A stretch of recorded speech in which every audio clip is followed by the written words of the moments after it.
Artis peran Widyawati terlihat menangis saat menjelaskan kondisi 2 minggu terakhir mendiang Rima Melati.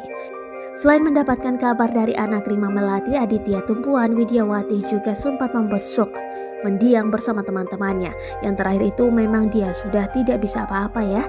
Ketika sebelum dipindahkan ke sini ke RSPAD kan sempat dirawat di Rumah Sakit Pondok Indah Bintaro, kata Widyawati saat ditemui di Rumah Duka Sentosa Jakarta Pusat Kamis 23 Juni 2022 dilansir dari kompas.com.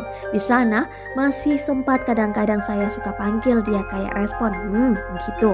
Terus saya bilang saya Widya, tapi enggak jelas ya, tapi ada reaksi, ujar Widyawati melanjutkan sambil menyeka air matanya.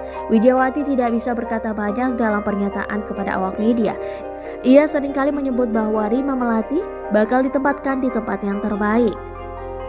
Sebelum meninggal dunia, Widyawati menyebut Rima Melati hampir setiap hari melakukan cuci darah.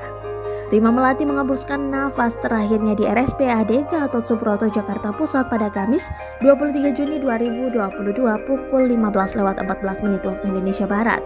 Marjolien Tampayong atau lebih dikenal dengan nama Rima Melati merupakan artis senior tanah air.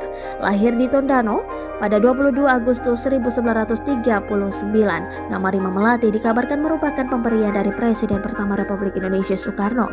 Rima Melati merupakan anak dari desainer terkenal saat itu, Non Tawilarang.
Terima kasih sudah nonton.